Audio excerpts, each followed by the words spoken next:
Lesson number 2 में हम लोग क्या क्या स्टडी कर चुके हैं, तो चलिए बच्चों आपको बता देती हूँ। अभी तक हम लोग सोर्सेज ऑफ ओन कैपिटल के बारे में पूरा पढ़ चुके हैं। इसके अलावा सोर्सेज ऑफ बोरोड कैपिटल ये भी हमने सीख लिया है। ये पूरा नहीं सीखा था, मतलब इसको हमने स्टार्ट कर दिया था।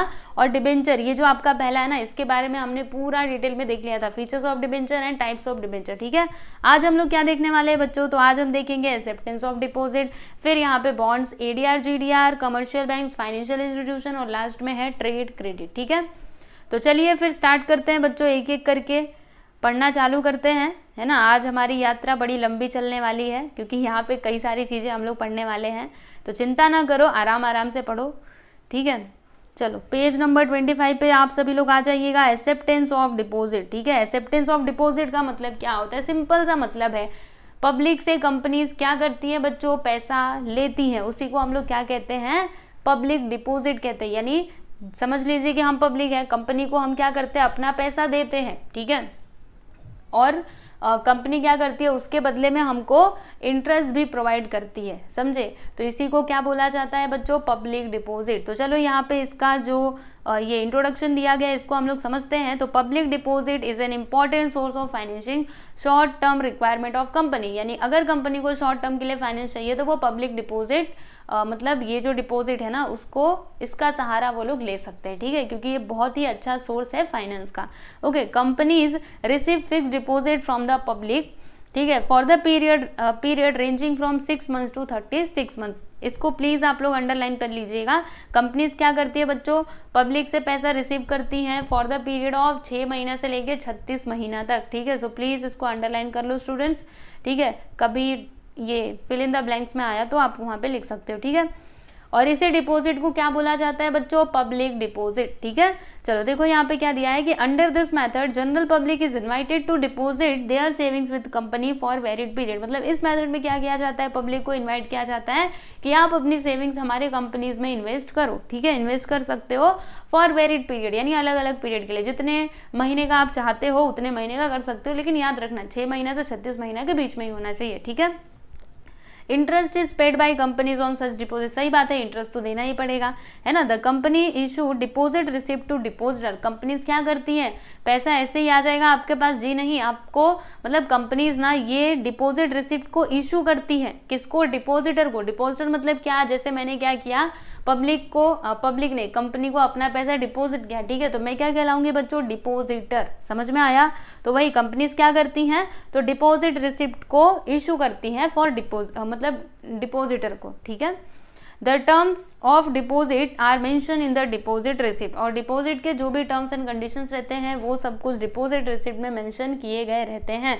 तो नॉर्मली मतलब अगर देखा जाए तो ये डिपॉजिट रिसिप्ट क्या है, तो ये एक एक्नॉलेजमेंट है, एक प्रूफ है कि हमने क्या किया, अपना पैसा कंपनी के पास जमा किया है। समझ में आ रहा है, कोई ना कोई तो आपके पास प्रूफ तो होना चाहिए ना। ऐसे ही आप किसी को भी पैसा दे दोगे और कोई प्रूफ नहीं, बस तो आपका पैसा रिटर्न में आएगा ही नहीं, फिर आप फंस जाओगे। ठीक है, तो यहाँ पे ये जो आपका डिपॉजिट रिसिप्ट है ना, ये क्या होता है बच्चों, ये आपका एक्नॉलेजमेंट होता है कि हमने इतना पैसा मतलब इस कंपनी को दिया है। समझे, डिपॉजिट्स आर आइदर सिक्योर्ड और unsecured loan offer to the company. यानी ये जो डिपॉजिट है ना बच्चों, ये सिक्योर्ड भी हो सकता है या फिर अनसिक्योर्ड भी हो सकता है। ठीक है, सिक्योर्ड मतलब क्या, कुछ ना कुछ आपको सिक्योरिटी प्रोवाइड की जाएगी, और अनसिक्योर्ड मतलब क्या, कोई सिक्योरिटी प्रोवाइड नहीं की जाएगी, लेकिन हाँ आपके पास प्रूफ होगा, डिपॉजिट रिसिप्ट तो आपके पास होगा कि हाँ मैंने इतना पैसा इस कंपनी को दिया है और इतने पीरियड के लिए दिया है। समझा आपको।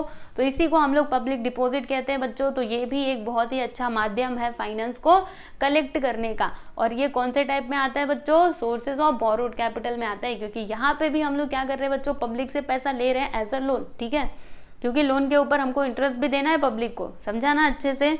यस, उसके बाद बच्चों यहाँ पे मीनिंग में कुछ तो दिया गया है। यस, बताया गया है कि डिपॉजिट के अंदर क्या क्या इंक्लूड होते हैं। तो पब्लिक से जब भी हम लोग पैसा लेते हैं, ठीक है, लोन वगैरह, तो वही आता है पब्लिक डिपॉजिट के अंदर।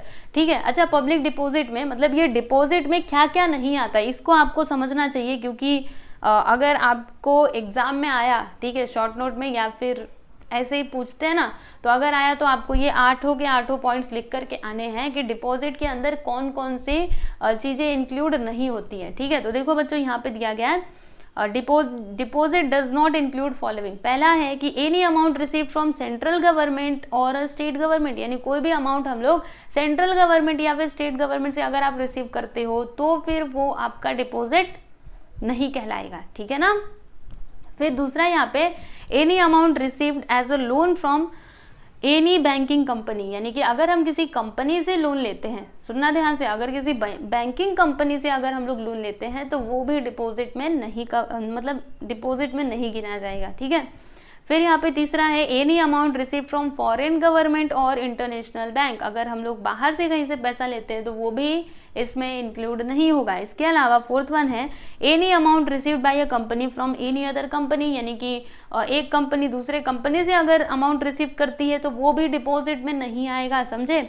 फिर any amount raise by issuing commercial paper, अगर हम कमर्शियल पेपर को इशू करके पैसा कलेक्ट करते हैं तो ये भी इसमें नहीं गिना जाएगा। अब आप लोग के मन में एक और सवाल होगा, मुझे पता है कई सारे लोगों के मन में होगा ये कमर्शियल पेपर क्या होता है। तो बच्चों आपको आगे पढ़ने के लिए मिलेगा, ठीक है। अभी यहाँ पे मैं आपको डिटेल में नहीं बता रही कमर्शियल पेपर के बारे में, ठीक है, लेकिन आप पढ़ोगे जरूर, ओके, चिंता ना करना। तो अगर आपको एसपी में ये क्वेश्चन पूछता है तो बस आप ये लिख करके आ जाओगे तो चलेगा, कोई बात नहीं है, ठीक है ना। तो कमर्शियल पेपर भी एक माध्यम होता है पैसा कलेक्ट करने का, बस अभी आप इतना ही जानिए, बाद में आप लोग देखोगे आगे, ठीक है। या फिर अगर आपको अभी जानना है तो आप क्या कर सकते हो, यूट्यूब पे कमर्शियल पेपर के वीडियोस अलग से होंगे तो आप वहां से जा करके देख लीजिएगा, ठीक है।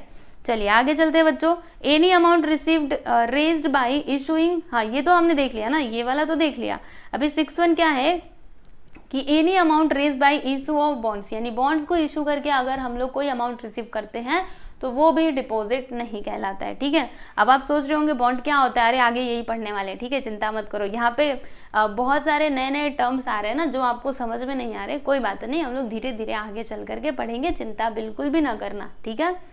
फिर यहाँ पे any amount received in trust, यानी अगर किसी ट्रस्ट से आपको पैसा रिसीव हुआ है तो वो भी डिपॉजिट में कवर, मतलब डिपॉजिट में गिना नहीं जाएगा। फिर यहाँ पे लास्ट में है कि अगर आपने शेयर्स या फिर डिबेंचर को इशू करके पैसा कलेक्ट किया है तो ये भी आपका डिपॉजिट में नहीं आता, यानी पब्लिक से जो पैसा लिया बस वही आपका डिपॉजिट में आता है। नहीं तो फिर अगर आपने किसी बैंक से लिया और कंपनी से लिया, ठीक है, यहाँ पे देखा ना हमने, तो ये सारी चीज़ों को इसमें इंक्लूड नहीं किया गया है, ठीक है। Terms and conditions of acceptance of deposit are discussed in detail in chapter 5। Yes, देखो यहाँ पे दिया ना, एक्सेप्टेंस ऑफ डिपॉजिट से रिलेटेड जो भी टर्म्स एंड कंडीशंस है ना बच्चों, ये सभी आपको पढ़ने मिलेंगे कहाँ पर, चैप्टर 5 में, ठीक है। तो ये जो एसपी है ना बच्चों, इसके जो सारे चैप्टर्स है ना एक दूसरे से कनेक्टेड है। जैसे कि जो आपका लेसन नंबर 1 था वहाँ पे हमने शेयर्स के बारे में शॉर्ट में देखा था, लेकिन चैप्टर नंबर 2 में पूरा डिटेल में हमने देखा, ठीक है। उसी प्रकार से आगे भी होगा, जो आप यहाँ पे छोटे में देख रहे हो ना बच्चों, वही आपको अभी पूरा डिटेल में आगे आगे पढ़ने के लिए मिलेगा। इसीलिए तो कहती हूँ कि कोई भी चैप्टर आप मतलब जिस सीक्वेंस में लेसन दिए गए हैं ना बच्चों, उसी सीक्वेंस में आप लोग पढ़ाई कीजिए, ठीक है ना। वैसे अभी आपको चिंता करने की ज़रूरत ही नहीं है, सब कुछ तो मैं एक्सप्लेन करके दे ही रही हूँ, तब काहे को टेंशन लेते हो, है ना। बस मन लगा करके पढ़ाई करो। तो यहाँ पे फाइनली बच्चों एक्सेप्टेंस ऑफ डिपॉजिट आपका खत्म हुआ। अभी हम लोग पहुँच चुके हैं किसके ऊपर, बताइए जल्दी से। यस, वेरी गुड, बॉन्ड के ऊपर, ठीक है। अब ये बॉन्ड क्या होता है, तो बॉन्ड भी एक तरीके से कंपनी के लिए सोर्स ऑफ फाइनेंसिंग ही होता है, ठीक है। अभी बॉन्ड को क्या करना पड़ता है बच्चों, तो कंपनीज बॉन्ड भी इशू करती हैं, यानी जैसे हम बॉन्ड ले रहे हैं तो हम अपना पैसा क्या करते हैं, कंपनी के पास दे देते हैं, ठीक है, फॉर अ फिक्स पीरियड, यानी इतने पीरियड के बाद कंपनी क्या करेगी बच्चों, आपका पैसा आपको दे देगी विथ इंटरेस्ट, ठीक है। आपका जो भी रिटर्न रहेगा उसके साथ आपका पैसा मतलब कंपनी क्या कर देगी, वापस कर देगी, समझे। तो ये होता है बच्चों आपका bond, okay. So bond is a debt security, it is formal contract to repay borrowed money with interest, यानी हम क्या करेंगे, देखो हम आपका पैसा भी देंगे, मतलब आपका कैपिटल, और मतलब जो पैसा हमने आपसे लिया है वो भी देंगे, इसके अलावा आपको इंटरेस्ट भी देंगे, ये भी प्रॉमिस किया जाता है, ठीक है। बॉन्ड इज अ लोन, और बॉन्ड अगेन एक टाइप का लोन है। आप सोच रहे होंगे डिबेंचर भी लोन है, एक्सेप्टेंस ऑफ डिपोजिटर भी लोन है, और इसके अलावा ये बॉन्ड भी लोन है। तो जी हाँ, ये सभी को लोन ही आप बोल सकते हो, लेकिन थोड़ा थोड़ा डिफरेंस हो जाता है ये सारी चीज़ों में, इसीलिए तो इनके अलग अलग नाम है ना, नहीं तो फिर एक ही चीज़ पढ़ा दिया जाता है ना। फिर the holder of bond is lender to the institution, he is a creditor of the company. Again ये जो बॉन्ड खरीदता है वो क्या होता है बच्चों, he is the creditor of the company, यानी जो भी कंपनी को पैसा दे रहे हैं, ठीक है, वो क्या होते हैं, कंपनी के क्रेडिटर होते हैं, बस उनको छोड़ करके, किसको, शेयर होल्डर्स को छोड़ करके, ठीक है, क्योंकि share holders are the owners of the company, ठीक है, तो याद रखना इस बात को। He gets fix rate of interest, और ध्यान रखना बॉन्ड में क्या होता है, फिक्स रेट ऑफ इंटरेस्ट दिया जाता है, ठीक है बच्चों। All bonds have maturity date and is paid in cash at certain date in future, यानी कि यहाँ पे हर एक बॉन्ड का क्या होता है बच्चों, मैच्योरिटी डेट होता है कि इतने टाइम के बाद आपको पैसा दे दिया जाएगा विथ इंटरेस्ट, ठीक है, कंपनी पहले ही ये बोल देती है, ठीक है। अकॉर्डिंग टू वेबस्टर डिक्शनरी, अभी देखो ये डिक्शनरी में क्या बताया गया है बॉन्ड के बारे में, a bond is an interest bearing certificate issued by the government और business firm promising to pay the holder a specific sum और स्पेसिफाइड डेट, यानी कि बॉन्ड क्या होता है, ये जो वेबस्टर डिक्शनरी है वो क्या बताते हैं कि बॉन्ड क्या होता है, ये एक इंटरेस्ट बेरिंग सर्टिफिकेट है जिसमें आपको ये प्रॉमिस किया जाता है, मतलब ये गवर्नमेंट या फिर बिजनेस फर्म जो होते हैं वो इशू करते हैं और कहते हैं कि इतने टाइम के बाद आपको इतना इतना इंटरेस्ट के साथ आपका पैसा वापस दे दिया जाएगा, ठीक है। Thus a company borrow money and issue bonds as an evidence of debt. Interest is payable on bonds at fixed interval or on maturity of bond, यानी कि बॉन्ड के ऊपर जो इंटरेस्ट है वो फिक्स इंटरवल के बाद भी दे सकते हैं या फिर मैच्योरिटी, मतलब नॉर्मली देखा जाए तो मैच्योरिटी डेट पे ही दिया जाता है, ठीक है बच्चों। अब इसके फीचर्स हम लोग देख लेते हैं, तो आपको बता दूं सबसे पहले, अगर आपको बॉन्ड के बारे में शॉर्ट नोट पूछा, ठीक है, तो आप क्या कर सकते हो बच्चों, बॉन्ड का मीनिंग आप लोग बता सकते हो और फिर यहाँ पे फीचर्स के बारे में आप एक्सप्लेनेशन दे देना, बस आपका काम खत्म, ठीक है। तो इतना काम जरूर कीजिएगा, ये पूरा मैं नहीं बोलूंगी कि आप पूरा मीनिंग लिखो, नहीं, इससे आपको जो समझ में आया, ठीक है, कि बॉन्ड एक टाइप का लोन होता है, ठीक है, इसके लिए कंपनीज क्या करती है, कंपनीज और गवर्नमेंट इसको इशू कर सकती है, ठीक है, और इसमें इंटरेस्ट भी दिया जाता है, समझ में आया, तो ये सारी चीजें आप लोग बता सकते हैं, बराबर। अभी यहाँ पे फीचर्स हम लोग देख लेते हैं बच्चों, तो टोटल यहाँ पे 4 फीचर्स हैं, कौन कौन से, सबसे पहला है नेचर ऑफ फाइनेंस, ओके, दूसरा है स्टेटस ऑफ बॉन्ड होल्डर, तीसरा है रिटर्न ऑन बॉन्ड, और चौथा है बच्चों रीपेमेंट। अभी इन सभी का मतलब क्या होता है एक एक करके हम लोग समझते हैं। सबसे पहला यहाँ पे है नेचर ऑफ फाइनेंस, ठीक है, तो इसमें बॉन्ड में फाइनेंस का नेचर क्या होता है, तो it is a debt finance, है ना, ये एक तरीके का डेट फाइनेंस होता है, समझ में आ रहा है।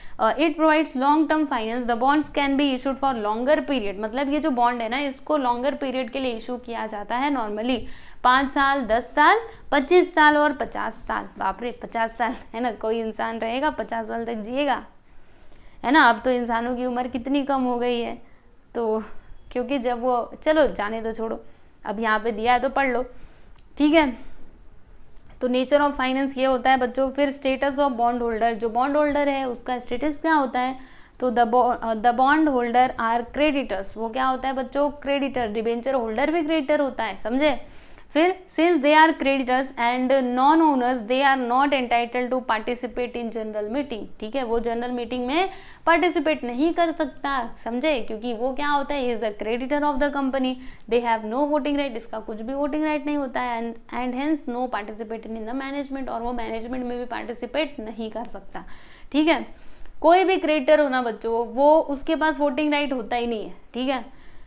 चलो अगला देखते हैं, रिटर्न ऑन बॉन्ड्स। तो the bond holder gets a fixed rate of interest, it is payable at regular interval और ऑन मैच्योरिटी ऑफ बॉन्ड, यानी कि जो बॉन्ड होल्डर होता है ना बच्चों, उसको फिक्स रेट ऑफ इंटरेस्ट दिया जाता है, और जो उसका इंटरेस्ट है ना रेगुलर इंटरवल पे भी दिया जा सकता है या फिर मैच्योरिटी डेट पे भी दिया जा सकता है। तो दोनों ही यहाँ पे कंडीशंस दी गई हैं, दोनों चीजें बताई गई हैं, तो ध्यान रखना है इसको। लास्ट वन है बच्चों रीपेमेंट। तो bonds have specific maturity date on when the principal amount is repaid, मतलब जो उसका प्रिंसिपल अमाउंट है, उसने जो पैसा स्टार्टिंग में दिया था कंपनी को, वो उसको कब रिटर्न दिया जाता है, तो उसका एक मैच्योरिटी डेट होता है, मतलब इतने डेट के बाद आपका पैसा आपको दे दिया जाएगा, ये पहले से बता दिया जाता है, ठीक है। तो मैच्योरिटी डेट पे वो पैसा हम क्या करते हैं, उनको दे देते हैं, बस सिंपल सी बात है, समझे ना। इजी था कि नहीं बच्चों। बॉन्ड अगर शॉर्ट नोट में आया आप जरूर लिख करके आना, हाँ। चलो अभी हम लोग नेक्स्ट क्या देखने वाले हैं बच्चों, ADR GDR।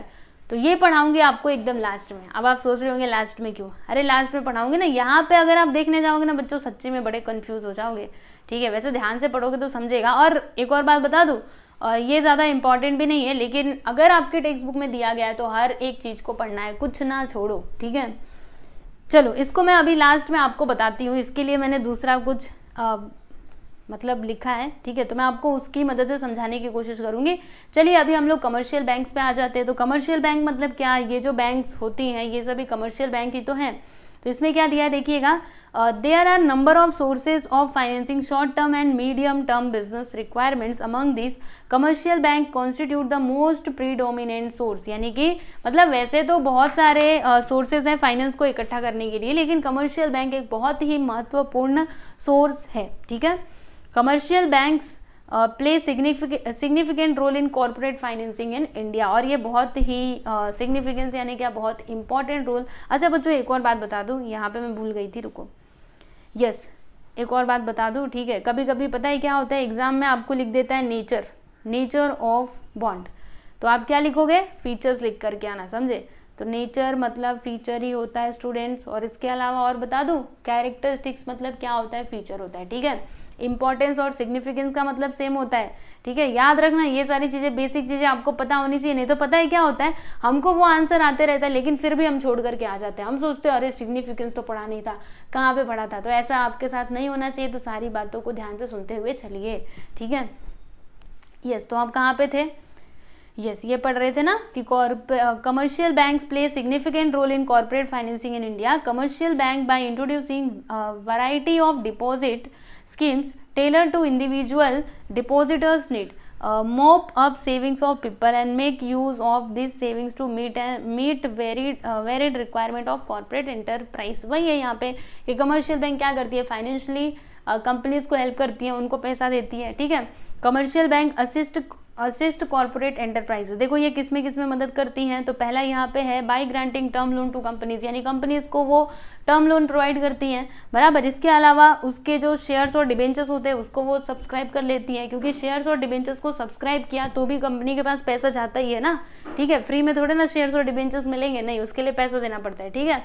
तो कमर्शियल बैंक ऐसे भी कंपनी की मदद कर सकते हैं। या फिर लास्ट में देखो क्या दिया है, by under writing the issue of securities of the company, यानी कंपनी की जो सिक्योरिटीज हैं उसको अंडर राइट करना। अंडर राइटिंग मतलब क्या होता है, जैसे कि कंपनी ने ये पहले से आपसे प्रॉमिस कर लिया कि अगर आपके शेयर्स एंड डिबेंचर सब्सक्राइब नहीं हुए पूरे के पूरे, तो हम क्या करेंगे, हम आपको ये एश्योरेंस देते हैं कि हम इसको सब्सक्राइब कर लेंगे, यानी हम इसको खरीद लेंगे, ठीक है। तो ये होता है बच्चों आपका under writing the issue of securities of the company, यानी कंपनी की जो सिक्योरिटीज हैं इसके लिए ये जो बैंक्स होते हैं वो प्रॉमिस करते हैं कि हम आपका इतना खरीद लेंगे। समझ में आया आपको, यस। तो इसमें ये लोग मदद करते हैं। अब आपको एक और बात बताऊं, आगे क्या दिया है कि commercial banks also play an important role in providing short term finance, ये शॉर्ट टर्म फाइनेंस भी प्रोवाइड करती हैं। फिर they have become primary source of financing working capital of the business, yes. और फिर आगे क्या है कि in India primary source of financing working capital are bank credit and trade credit. चलो इसको छोड़ो, अभी आप आगे चलो। हाँ यहाँ पे ये इंपॉर्टेंट है, देखो इसमें आपको क्या क्या ध्यान में रखना है। पहला तो यहाँ से यहाँ तक आप ध्यान में रखना, ठीक है, कमर्शियल बैंक क्या होता है, क्या करते हैं। इसके बाद कमर्शियल बैंक किसमें कॉर्पोरेट एंटरप्राइजेस की हेल्प करते हैं, तो ये 3 पॉइंट्स आप लोग याद करके रख सकते हो, टिक करते जाओ, जो कुछ भी इंपॉर्टेंट है ना उसको टिक करते जाने का। फिर यहाँ पे क्या है कि bank have introduce many innovative schemes for disbursement of credit, they are as follows, यानी कि कंपनीज की मदद करने के लिए ये जो कमर्शियल बैंक्स है ना उन्होंने बहुत सारे स्कीम्स को ये किया है, इंट्रोड्यूस किया है। तो चलिए हम एक एक स्कीम के बारे में जान लेते हैं बच्चों। तो सबसे पहला यहाँ पे आता है ओवरड्राफ्ट।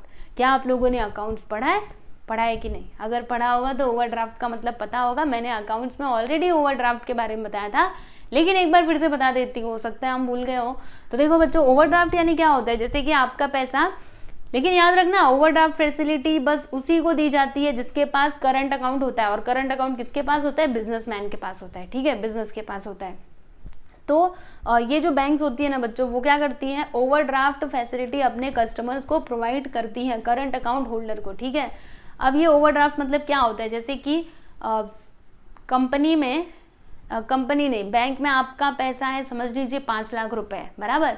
अभी आपको ज़रूरत कितने पैसों की है पता है, 6 लाख की, ठीक है। तो आप क्या कर सकते हो, अभी आपका पैसा कितना है बैंक के अंदर, खाली बस 5 लाख, तो 1 लाख कहाँ से लाओगे, तो बैंक से ही आप लोगे, ठीक है। इसी को तो ओवरड्राफ्ट फैसिलिटी बोलते हैं, यानी बैंक क्या बोलती है कि ठीक है कोई बात नहीं, अगर आपको एक्स्ट्रा अमाउंट चाहिए, यानी जितना पैसा आपने जमा किया है उससे ज़्यादा अगर आपको पैसा चाहिए तो भी आप हमारे से ले सकते हो, लेकिन हाँ वो आपको फ्री में कुछ नहीं देगी, ठीक है। कोई भी कुछ भी फ्री में नहीं देता, वहाँ पे आपसे कुछ वो शॉर्ट पीरियड के लिए दिया जाता है और वहाँ पे आपसे इंटरेस्ट भी चार्ज किया जाता है उस अमाउंट के ऊपर, जो भी आपने एक्स्ट्रा अमाउंट लिया रहेगा उसके ऊपर आपको इंटरेस्ट भी देना पड़ता है, और ये शॉर्ट टर्म के लिए भी होता है, मतलब आपको बताना पड़ेगा कि ये आप कब रिटर्न दोगे, समझे। तो यही होता है बच्चों ओवरड्राफ्ट फैसिलिटी, आप लोग पढ़ लीजिएगा, यही बात यहाँ पे लिखी गई है, एक बार पढ़े। चलो, a company having current account with bank is allowed overdraft facility. देखो साफ साफ सुंदर सुंदर अक्षरों में लिखा गया है, जिसके पास करंट अकाउंट रहेगा उसी को ये फैसिलिटी मिलेगी, समझे, सबको नहीं मिलेगी। फिर the borrower can withdraw funds as and when needed, तो बोरोवर विड्रॉ कर सकता है फंड्स को जब भी उसको फंड्स की ज़रूरत है। He is allowed to overdraw on his current account up to the credit limit which is sanction by bank. Within this stipulated limit any number of drawing are permitted. Repayments can be made whenever required during the time period. ठीक है, the interest is determined on the basis of actual amount withdrawn. वही सब बच्चों जो मैंने आपको अभी बताया ना, वही सारी चीज़ें यहाँ पे दी गई हैं। ओके, आप पढ़ोगे तो आपको समझेगा, ठीक है। इंटरेस्ट भी देना पड़ता है और एक फिक्स पीरियड भी रहता है कि इतने दिनों के बाद आप इनका पैसा रिटर्न कर दोगे, ठीक है। तो ये होता है ओवरड्राफ्ट, सिंपल से लैंग्वेज में आप लोग समझ करके रखिए, एग्जाम में आया तो आप जरूर लिखिएगा, ठीक है। अब बच्चों हम लोग यहाँ पे किसकी बात करेंगे, कैश क्रेडिट की। अब ये कैश क्रेडिट क्या होता है, तो चलिए ना आपको बताती हूँ कि कैश क्रेडिट क्या होता है। It is an important and popular form of financial aid and this form of credit is operated in same manner as overdraft facility, यानी ये भी ओवरड्राफ्ट फैसिलिटी के जैसा ही होता है, ठीक है। जो बोरोवर है ना वो क्या कर सकते हैं, मनी को विड्रॉ कर सकते हैं उनके कैश क्रेडिट अकाउंट से, ठीक है, up to a stipulated limit. इसका मतलब क्या हुआ, जो भी लिमिट उन्होंने डिसाइड किया रहेगा बैंक वालों ने, उतना ही पैसा आप लोग क्या कर सकते हो, बैंक से निकाल सकते हो, ठीक है। और जो आपका कैश क्रेडिट है ना, ये आपको कुछ ना कुछ तो यहाँ पे क्या दिया, देखो, cash credit is given against pledge और हाइपोथिकेशन ऑफ गुड्स और बाय प्रोवाइडिंग अल्टरनेटिव सिक्योरिटीज। मतलब अगर आप पैसा ले रहे हो तो आपको कुछ ना कुछ तो सिक्योरिटी वहाँ पे देनी पड़ेगी, ठीक है। यानी बताना पड़ेगा कि मतलब जैसे सिक्योरिटी मतलब क्या, अभी हमने पीछे भी देखा था, सिक्योरिटी यानी क्या, कोई ना कोई असेट होता है कि जैसे हमने किस में देखा था आपको बताती हूँ, डिबेंचर में देखा था ना, डिबेंचर में, हाँ डिबेंचर में ही देखा था, ठीक है। वहाँ पे सिक्योरिटी होती है, यानी चार्ज ऑन असेट होता है। जैसे कि अगर कंपनी ने मतलब हमने क्या किया, कंपनी का डिबेंचर लिया है, कंपनी के पास पैसा दिया है, तो कंपनी क्या करती है, वो कहती है, वो कुछ ना कुछ हमको सिक्योरिटी प्रोवाइड करती है और बोलती है कि अगर हम आपका पैसा नहीं दे पाए तो आप क्या कर सकते हो, हमारी इस प्रॉपर्टी को बेच करके आप अपना अमाउंट रिकवर कर सकते हो, ठीक है। उसी प्रकार से आपको कैश क्रेडिट में भी कुछ ना कुछ तो ये देना ही पड़ेगा सिक्योरिटी के रूप में, ठीक है। और जो आपका इंटरेस्ट है ना बच्चों, वो किसके ऊपर चार्ज किया जाता है, तो जितना अमाउंट आपका बाकी रहेगा देना, उतने के ही ऊपर आपको इंटरेस्ट पे करना है। देखो क्या लिखा है कि interest is charge on outstanding amount, ठीक है। कौन से अमाउंट के ऊपर, आउटस्टैंडिंग, यानी जितना अनपेड है उतने के ऊपर ही आपको देना पड़ेगा, ठीक है। समझ में आया आपको, यस। तो कैश क्रेडिट बच्चों बस इतना ही था। अब यहाँ पे कैश लोन की बात करेंगे। अब ये क्या होता है, कैश में लोन ले लिया है, बस कैश लोन हो गया। देखो, under this the total amount of loan is credited by bank to the borrower's account, interest is payable on actual balance outstanding, यानी वही जो हम लोग कैश में लोन लेते हैं ना बैंक से, ठीक है, तो वही हमारा क्या होता है बच्चों, कैश लोन होता है। और इसके ऊपर भी इंटरेस्ट तो देना ही है, फ्री में आपको कोई पैसा नहीं देने वाला, समझ लो, याद रखना। हाँ, फ्री में कुछ भी नहीं होता, बैंक आपको फ्री में पैसा क्यों दे, आप उनके रिश्तेदार हो, नहीं रिश्तेदार रहोगे तो भी बैंक फ्री में नहीं देगी, ठीक है। आपको जो रूल्स एंड रेगुलेशंस है उसे तो फॉलो करना ही पड़ेगा। अब यहाँ पे लास्ट में आता है बच्चों डिस्काउंटिंग बिल्स ऑफ एक्सचेंज। अब ये क्या है, बिल्स ऑफ एक्सचेंज, क्या आपने अकाउंट्स में पढ़ा है, अभी तक नहीं पहुंचे होंगे या फिर जाएंगे तो आप देखेंगे। बिल्स ऑफ एक्सचेंज मतलब क्या होता है, सिंपल सी भाषा में आपको समझाती हूँ, शायद से समझ में। वैसे आपको बताऊँ, ये जो आपका अकाउंट है ना बच्चों, उसमें जो आपका चैप्टर नंबर आई थिंक 7, हाँ चैप्टर नंबर 7 है बिल्स ऑफ एक्सचेंज, जिसमें आप पूरा डिटेल में पढ़ने वाले हो बिल्स ऑफ एक्सचेंज के बारे में। तो उसमें आपने देखा भी होगा, ठीक है। आपको बताती हूँ, देखो जैसे कि एक पर्सन है ए और एक है बी, ठीक है। अब ए ने क्या किया ना बच्चों, बी से सुनो, ए ने क्या किया, बी से सामान खरीदा, ठीक है। किसने खरीदा, ए ने बी से खरीदा है, बराबर। लेकिन ए के पास पैसा नहीं है देने के लिए। ए ने क्या बोला कि तू मेरे को उधारी पे सामान दे दे, मैं तेरे को ना क्या करूँगा पता है 2 महीने 3 महीने, ठीक है। इसने क्या बोला कि मैं तेरे को 3 महीने के बाद जो भी पैसा बनता है मैं तेरे को ला करके दे दूंगा, ठीक है। अब ये जो बी है उसने क्या बोला कि ठीक है, अभी ये दोनों नया नया मिले थे ना, तो इसको कैसे इसके ऊपर भरोसा हो जाए, तो इसने क्या बोला ठीक है, अगर आप बोल रहे देने के लिए तो आप 3 महीने बाद देना चलेगा, लेकिन एक काम करो, मैं तुमको एक बिल बना करके देता हूँ, ठीक है, आप मेरे को उस पर साइन करके दे दो कि आफ्टर 3 मंथ्स आप मेरा पैसा मुझे दे दोगे। तो इसने बोला ठीक है, अब पैसा देना है तब तो ये बिल पे साइन कर ही देगा ना। तो इन्होंने बिल बनाया, ठीक है, इन्होंने बिल बनाया, उस पर साइन करी और इसके पास भेजा, तो इन्होंने भी साइन कर दी, ठीक है। और ये बिल वापस से आ गया किसके पास, तो जिसने गुड्स बेचा था उसके पास आ गया, ठीक है। अब ये पैसा कब देगा बच्चों, आफ्टर 3 मंथ्स, ठीक है, क्योंकि उसने पहले ही बोला था कि मैं तो 3 महीने के बाद ही क्या करूंगा, पैसा दूंगा, ठीक है। अब क्या होता है पता है आपको, अचानक से ये जो बी है ना, ठीक है, इसको पैसे की ज़रूरत पड़ गई आफ्टर 1 मंथ, यानी 1 महीने के बाद ही इसको पैसे की ज़रूरत पड़ गई। अब ये क्या करे, इसके पास तो खाली वो बस बिल है, पैसा नहीं है, और वो ए के पास जा भी नहीं सकता। क्यों नहीं जा सकता, क्योंकि ए ने बोला है कि 3 महीने के बाद ही मैं तुमको पैसा दूंगा। अब ये बेचारा क्या करे, फंस गया ना बेचारा, ठीक है, इसके पास जाएगा, ये पैसा तो देने नहीं वाला। तो अब ये क्या करेगा पता है, ये बी क्या करेगा, वो जाएगा बैंक के पास। किसके पास बच्चों, हाँ देखो देखो, अभी सुनो इसको ध्यान से, बहुत लंबी कहानी हो गई ना, अच्छा जाने दो, टाइम लगता है तो लगने दो। तो ये बी जाएगा किसके पास, बैंक के पास, और बैंक को बोलेगा कि बैंक भाई ये मेरे पास एक बिल है, ठीक है, तो आप एक काम करो, आप ये बिल रख लो, जैसे कि बिल का अमाउंट समझ लीजिए कि 1000 रुपये, ठीक है, 1000 ले तो चलेगा ना, हाँ 1000 रुपये उसके ऊपर लिखा हुआ है कि ये 3 महीने बाद इन्होंने जा करके बोला कि मेरे पास ये 1000 का बिल है, तो आप इसे रख लीजिए और ये पैसा मुझे आप दे दीजिए, ठीक है। ये पैसा मुझे 3 महीने बाद रिसीव होने वाला था, तो आप एक काम करना, आफ्टर 3 मंथ्स आप जा करके वो पैसा आप खुद ले लेना, ठीक है, और आप अब भी मुझे पैसा दे दो क्योंकि मुझे पैसों की बहुत ज़्यादा ज़रूरत है। तो बैंक ने क्या किया पता है आपको, 1000 में से पता है इनको कितना दिया, खाली 990 रुपये ही इनको दिया, ठीक है। ऐसा क्यों, ऐसा भेदभाव क्यों, अरे बैंक क्या फ्री में आपको दे देगी पैसा, बिल्कुल भी नहीं। क्या करेगी, वो अपना 10 रुपये चार्ज भी तो लेगी, नहीं तो फिर ये बैंक को बीच में पड़ने का फायदा क्या। अगर इन्होंने बी को 1000 दे दिया तो इनको क्या मिलेगा, कुछ नहीं मिलेगा, ठीक है। तो बैंक भी तो अपना बिजनेस करने के लिए बैठी है ना, तो बैंक ने क्या किया, 10 रुपये काट करके 990 रुपये इनको दे दिया, ठीक है। तो बस यही है आपका डिस्काउंटिंग ऑफ बिल, ठीक है, तो याद रखना। वैसे मैंने आपको कई बार बताया भी है, अकाउंट पढ़ाते टाइम पे तो मैंने बताया ही है कि डिस्काउंटिंग ऑफ बिल क्या होता है। हमने डिसोल्यूशन ऑफ पार्टनरशिप फर्म में भी देखा था, ठीक है। तो जिन्होंने भी अकाउंट्स पढ़ना स्टार्ट नहीं किया है प्लीज़ स्टार्ट कर दीजिए, क्योंकि अकाउंट्स पढ़ोगे तभी लिख पाओगे, नहीं तो फिर भूल जाओ, ठीक है। तो discounting of bill of exchange यही होता है बच्चों। तो आप लोग इसको एक बार पढ़ लीजिएगा, समझ में आ जाएगा, ठीक है। वही दिया गया है, वही जो मैंने आपको बताया वही दिया है बच्चों, ठीक है। हमने क्या किया, अपना बिल बैंक को सेल कर दिया एक तरीके से, है ना, बिल सेल कर दिया, पैसा ले लिया। अब बैंक क्या करेगी, बैंक जाएगी और जिन्होंने गुड्स परचेज किया था उनसे 3 महीने के बाद जाकर के अपना पैसा ले लेगी, वेरी सिंपल, ठीक है बच्चों। तो ये था कमर्शियल बैंक के बारे में। कमर्शियल बैंक कौन कौन सी फैसिलिटीज प्रोवाइड कर रही हैं आजकल, overdraft, cash credit, cash loan, और चौथा है discounting of bills, discounting bills of exchange, ठीक है। चलो ये भी हमने देख लिया। अभी हम क्या देखेंगे बच्चों, फाइनेंशियल इंस्टीट्यूशंस। तो ये तो इम्पॉर्टेंट नहीं है, this is very very less important, ठीक है, कभी पूछा नहीं जाता, लेकिन फिर भी वैसे इसको छोड़ दिया तो भी चलेगा। यहाँ पे बस ज़्यादा कुछ नहीं है बच्चों, बस फाइनेंशियल इंस्टीट्यूशंस के नाम लिखे गए हैं, ओनली नेम, ठीक है, और नाम कभी एग्जाम में पूछता भी नहीं है।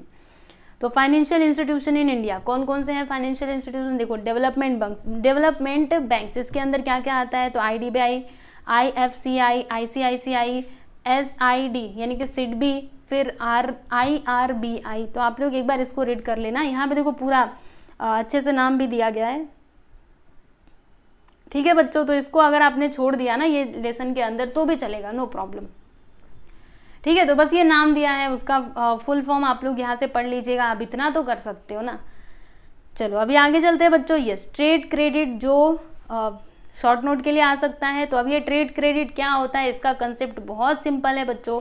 जैसे कि यस पढ़ोगे आपको खुद ही समझ में आ जाएगा। सुनो देखो क्या लिखा है कि no business can be run without credit, यानी बिना क्रेडिट के कोई भी बिजनेस चल ही नहीं सकता, उधारी तो उसको लेना ही पड़ेगा। ठीक है, credit is the soul of business. ठीक है, क्रेडिट क्या है बच्चों, it is the soul of business. Trade credit financing is major source of short term financing, है ना। और ये जो क्रेडिट दिया जाता है ये शॉर्ट टर्म के लिए, अगर आप उधारी पे कोई सामान लेते हो तो बहुत ज़्यादा पीरियड के लिए ले लेते हो क्या, नहीं, आपको पैसा उसका देना पड़ता है। ठीक है, एक पीरियड रहता है जिसमें मतलब इतने दिनों के बाद आप उनका पैसा लौटा दोगे। जैसे हमने इधर देखा था ना, इधर ए ने क्या दिया था, नहीं बी ने क्या दिया था, इनको क्रेडिट पे गुड्स दिया था। ठीक है, लेकिन 3 महीने बाद ये पैसा तो देने वाले हैं ना, बस यही समझ लो कि शॉर्ट पीरियड के लिए होता है। ठीक है, तो कौन कौन है क्रेडिटर्स देखिएगा बच्चों, manufacturer, wholesaler, suppliers of goods और materials are called trade creditors. Trade creditors कौन कौन से होते हैं, मैन्युफैक्चरर्स होते हैं जो अपने गुड्स को ऐसे क्रेडिट में देते हैं,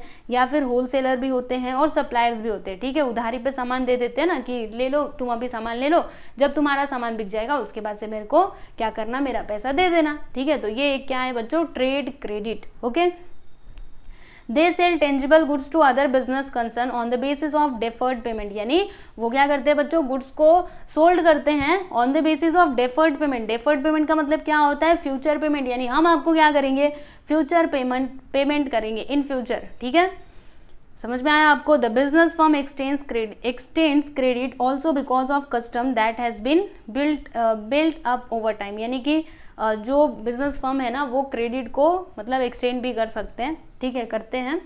चलो आगे देखो बच्चों क्या दिया है कि trade credit is not cash loan. जी हाँ, ये कैश लोन नहीं होता है, क्योंकि आपको सामान मिल रहा है ना। क्रेडिट पे आप किसी से, जैसे कि आपका जो सप्लायर है जो आपको रॉ मटेरियल सप्लाई करता है, तो उसने आपको रॉ मटेरियल्स दे दिया। ठीक है, तो उसने आपको पैसा दिया क्या, नहीं, पैसा नहीं दिया, उसने आपको क्या दिया बच्चों, लोन, ये लोन नहीं, क्या कहते हैं इसको, गुड्स दिया। ठीक है, और आपको एक टाइम दिया कि इतने टाइम के बाद तुम मेरा पैसा मुझे दे देना। समझ में आया। It result from credit sale of good services which has to be paid at future date after the sales takes place, यानी तुम्हारा सामान बिकने के बाद तुम मेरा पैसा वापस कर देना। ठीक है, जैसे रॉ मटेरियल आपको उसने दिया और उसने बोला ठीक है तुम अपना सामान बना उसको बेचो, उसके बाद से मेरा पैसा आराम से दो, कोई टेंशन की बात नहीं है। ठीक है, फिर आगे क्या दिया है, कहाँ तक हमने स्टडी कर लिया था। Yes, in other words when goods are delivered by supplier to a customer and the payment is made after some time, it is called a trade credit। Simple से शब्दों में समझ लो बच्चों कि जब सप्लायर क्या करता है, गुड्स को ट्रांसफ़र करता है, मतलब सप्लाई करता है कस्टमर को, और कस्टमर वो पैसा कुछ दिनों के बाद अगर देता है तो उसी को हम लोग क्या कहते हैं बच्चों, ट्रेड क्रेडिट। यानी उधारी पे हमने सामान लिया और कुछ समय के बाद हमने वो उधार चुकता कर दिया। ठीक है, कितना सिंपल है ना। आप लोग के भी घर पे, जैसे कि एग्जाम्पल ले हम किसका, यस, न्यूज़पेपर। ठीक है, अब जिनके घर पे भी न्यूज़पेपर आता रहेगा, ठीक है, सबसे पहले क्या करते हैं बच्चों, वो आपको न्यूज़पेपर रोज देते जाते हैं ना। फिर आप क्या करते हो, महीना का जब भी खत्म होता है, जब महीना खत्म होने वाला रहता है तब जाके हम लोग उनको पैसा देते हैं। तो ये भी क्या है बच्चों, ये भी आपका ट्रेड क्रेडिट ही है ना। ठीक है, इसने सबसे पहले आपको दिया और फिर बाद में आपने उनको पैसा दिया, तो समझो ये एक तरीके से वही होता है। ओके, क्लियर है आपको, अच्छे से समझा। चलो अभी आगे चलते हैं। यस, बार बार वही बात बोली गई है। चलो एक बार इसको भी पढ़ ही लेते हैं, क्या दिया है यहाँ पे। यस, देख लेते हैं। चलो, in distributing trade this kind of credit has great significance. The small retailers to large extent rely on obtaining trade credit from supplier. ठीक है, सब लोग ऐसा अभी काम करते हैं, मतलब ट्रेड क्रेडिट लेते हैं, चाहे वो बड़ा हो छोटा हो। It is an easy kind of credit which can be obtain without signing any debt और इंस्ट्रूमेंट। देखो बच्चों, जैसे कि अगर हम लोग बैंक से लोन ले रहे हैं, ठीक है, तो आपको क्या करना पड़ता है, कुछ ना कुछ तो सिक्योरिटीज़ देनी पड़ती है। लेकिन यहाँ पे अगर आप ट्रेड क्रेडिट ले रहे हो, ठीक है, उधारे पे अगर सामान ले रहे हो, तो यहाँ पे आपको कोई सिक्योरिटीज़ नहीं देनी पड़ती, बस एक बिल रहता है जिसके ऊपर आपको साइन करना पड़ेगा, या फिर उनसे आप प्रॉमिस करते हो कि हाँ हम आपका पैसा इतने दिनों के बाद आपको दे देंगे। मतलब यहाँ पे ये बहुत ही आसान होता है, यहाँ पे आपको कुछ भी सिक्योरिटी के तौर पे देने की ज़रूरत नहीं है, तो ये इसका बहुत ही अच्छा फ़ायदा है। ठीक है, it is readily available and is cheap method of financing. जैसे कि लोन लिया तो आपको इंटरेस्ट भी देना पड़ता है, लेकिन अगर आपने उधारी लिया आपको इंटरेस्ट वगैरह कुछ नहीं देना, उल्टा आपको डिस्काउंट भी मिलता है। अगर आपने 1 महीने का ये उधारी पे सामान लिया है और अगर आप 15 दिन में ही पैसा दे रहे हो तो आपको डिस्काउंट भी वो सामने वाला दे देता है। ठीक है, आप 15 दिनों में दे रहे हो ना, तो आपको इतने रुपए का डिस्काउंट हम दे देते हैं, चलो हमारा पैसा आप दे दो, है ना, तो उल्टा इसमें डिस्काउंट भी मिलता है। समझ में आ रहा है। Supplier sell goods and willingly allow 30 days और मोर, मतलब ये नॉर्मली 30 दिनों का ही होता है, जैसे अभी अखबार वाला महीने के अंत में ही देते हो ना पैसा, ठीक है। फिर आगे क्या है, दे इवन, हाँ, ऑफर डिस्काउंट, वही जो मैंने बोला था, ये लोग आपको डिस्काउंट भी ऑफर करते हैं। If bills are clear within a short period such as 10 days और 15 डेज, यानी 15 या फिर 10 दिन में अगर आप बिल को क्लियर करते हो, यानी उनका पैसा देते हो, तब जाके आपको डिस्काउंट मिलेगा, ऐसे नहीं मिलेगा, समझे। The terms of trade credit is not rigid, और यहाँ पे कोई रिजिड नहीं होता है टर्म्स एंड कंडीशन। रिजिड यानी क्या, बहुत कठोर नहीं होता है, ठीक है। कठोर मतलब जैसे बैंक से अगर लोन लिया तो आपको इंटरेस्ट तो देना है, आपको इसमें कुछ भी ये मतलब डिस्काउंट नहीं मिलने वाला, लेकिन यहाँ पे आपको डिस्काउंट मिलता है क्योंकि ये रिजिड नहीं होता है, ठीक है। वो सप्लायर के ऊपर है कि उनका मूड कैसा है, समझे।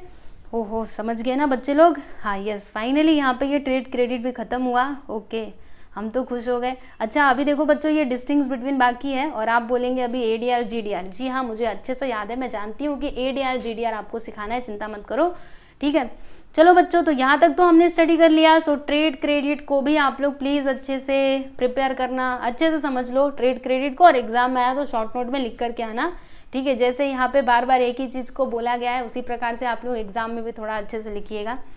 चलिए बच्चों, अभी ट्रेड क्रेडिट, ये ADR और GDR हम लोग फटाफट से देख लेते हैं, उसके बाद इस लेक्चर को यहीं पे ख़त्म करेंगे। तो ADR GDR कहाँ पे